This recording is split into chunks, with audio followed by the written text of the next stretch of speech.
চাওক petition committee আমাৰ যিখন আৰম্ভ হৈছে আমি হোম ডিপাৰ্টমেণ্ট হোম আৰু পলিটিকেল ডিপাৰ্টমেণ্ট আমি মাতিছোঁ পলিটিকেল আৰু হোম ডিপাৰ্টমেণ্টৰ কাম আমাৰ চলি আছে বিভিন্ন মানুহৰ যিখিনি মানে কম্পেনচেশ্যন বিচাৰি বিভিন্ন হোম গাৰ্ডবিলাকৰ লৈ ONGCৰ বিষয় লৈ এইবিলাক বিভিন্ন বিষয় আমাৰ আহিছে আজি আৰু বহুতকেইটা ডিপাৰ্টমেণ্টো আছে কিন্তু আমি দেখিছোঁ ONGCক আমি মাতিছোঁ ONGCয়ে যে অহা নাই এটা একটা মিনি এসেম্বলি ONGC নিজে নাহি কোনো ধৰণৰ ইনফৰমেশ্যন দিয়া নাই তো আমি নো ডাউট ONGCক এটা শোকজ কৰিব লাগিব কিয় আমাক নাহিল বা ইনফৰমেশ্যন দিব পাৰে যে আমি এইটো কাৰণত অহা নাই তেখেতে আমাক অলপ ইগনোৰ কৰা যেন অনুভৱ হৈছে এইটো বিষয়ে নো ডাউট এটা ব্যৱস্থা হ'ব যে আমি কিবা এটা ব্যৱস্থা ল'ব পাৰোঁ নেকি ONGCৰ বিষয়ে আৰু বাকী যিখিনি গতানুগতিক ডিপাৰ্টমেণ্টৰ যিখিনি বিষয়বস্তু আমি আলোচনা চলি আছে আৰু সেইবিলাকৰ ওপৰত আমি কেনেকৈ যিখিনি আমাৰ এই পিটিশ্যন কমিটিত আপত্তি জনাইছে তেখেতসকলৰ আপত্তিবিলাক আমি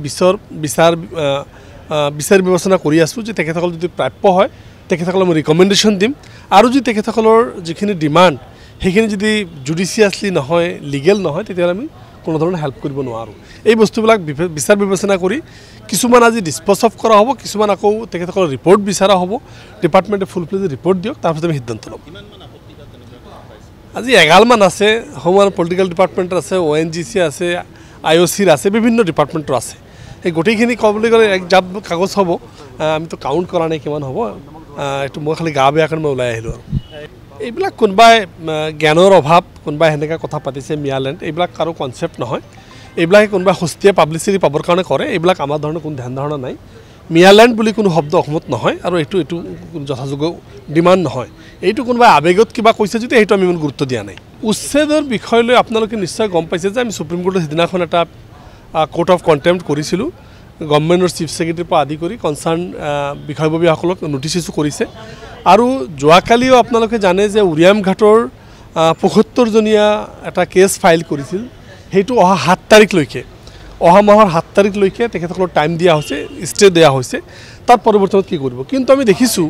চৰকাৰে যিবিলাকে এপ্লাই কৰিছে সিহঁতক বাছি তেখেতসকলক ঘৰবিলাক ভাঙি দিছে তো কথাটো হৈছে ঘৰ ভাঙি এটা সমস্যাৰ সমাধান নহয় এই চৰকাৰৰ এই বস্তুটো মই এটা আচৰিত হৈছোঁ যে চৰকাৰে সেটেলমেণ্টটো কি বিচাৰে আৰু যদি চৰকাৰৰ মাটিৰ প্ৰয়োজনে সব মাটি ল'ব পাৰে এইটো কোনো ধৰণৰ আপত্তি নাই কিন্তু লোৱাৰ যিটো কৌশল এই কৌশলটো কিন্তু ভাল নহয়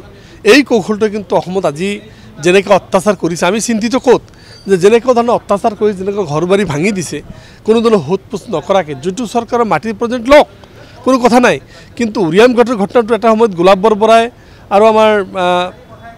এইটো কি আছিল আমাৰ চাপৰৰ চিফ মিনিষ্টাৰ শৰৎ সিনহা ডাঙৰীয়া তেখেতসকলে এটা সময়ত তাত বহাইছিল যেতিয়া মেৰাপানীত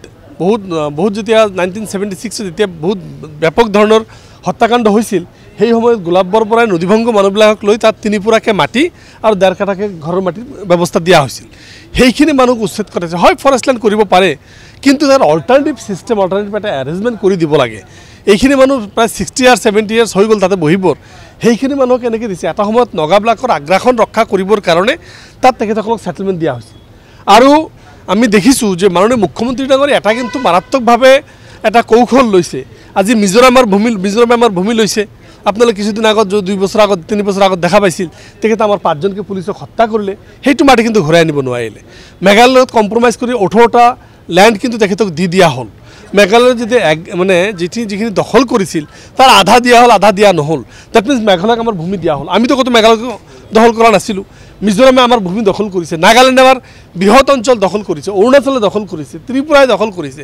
আমাৰ অসমৰ চাৰিওপিনৰ পৰা অসমৰ ভূমি দখল কৰি আছে সেই ক্ষেত্ৰত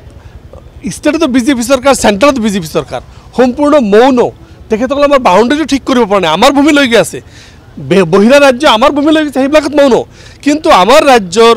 বাসিন্দা আমাৰ ভাৰতীয় নাগৰিকবিলাকক উচ্ছেদ কৰি ৰাজনৈতিক মুনাফা লোৱাৰ যিটো কৌশল এইটো জঘন্যতম আৰু ইয়াৰ প্ৰতিদান নিশ্চয় এটা সময় দিব লাগিব মেঘালয়তো এতিয়া একেদৰে যোৱাকালি বনকৰ্মীক প্ৰহাৰ কৰিছে মেঘালয়ৰ মানুহে চাৰিওপিনৰ পৰা খালি মেঘালয় নহয় মিজোৰামত আপুনি চাইছিল কেনেকৈ গুলিয়াই হত্যা কৰিছিল আমাক আমাৰ SP আহত হৈছিল আপোনালোকে নিশ্চয় জানে কিবা হ'লনে আজিলৈকে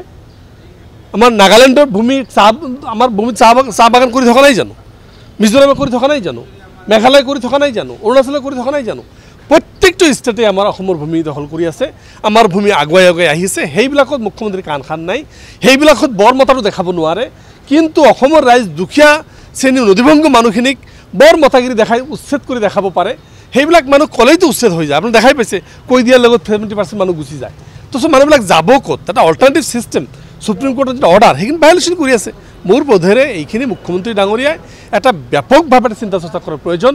অসমৰ ভূমি খালি মিয়াই লৈ যোৱা নাই অসমৰ ভূমি মিয়াত হাৰুৱা ভূমিত খেতি কৰি ইয়াত ফসল প্ৰডাকশ্যন কৰিছে অৰ্থনৈতিক উন্নয়ন কৰি আছে একে ঠাইত বেলেগ আমাৰ ৰাজ্যৰ ভূমি লৈ গৈ আছে সেইবিলাকত মুখ্যমন্ত্ৰী মৌন এই কথা কিন্তু নিশ্চয় চিন্তা কৰিব বিষয় গৌৰৱ গগৈ সংসদৰ যিটো ভাষণ সেই ভাষণটোক লৈ বিজেপিয়ে তেওঁক এক প্ৰকাৰ পাকিস্তানী বুলি সমৰ্থক বুলি ক'ব বিচাৰে পাকিস্তানৰ হিৰো বুলিও ক'ব বিচাৰিছে আপোনালোকৰ দৃষ্টিত কি দেখিছে এইটো পলিটিকেল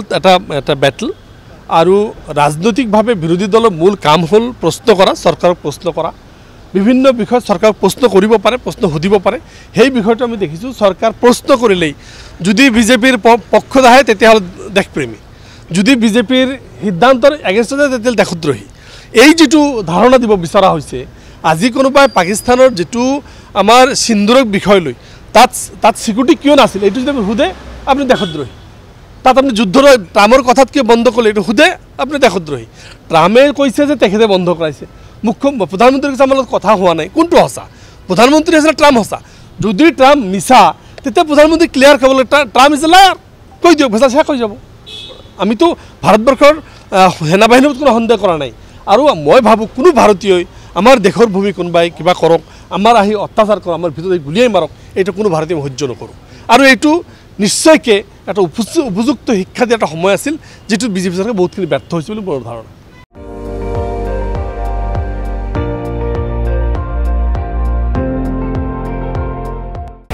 আপুনি চাই আছে ND24 সৰ্বশ্ৰেষ্ঠ নহয় সৰ্বোত্তমৰ দৌৰত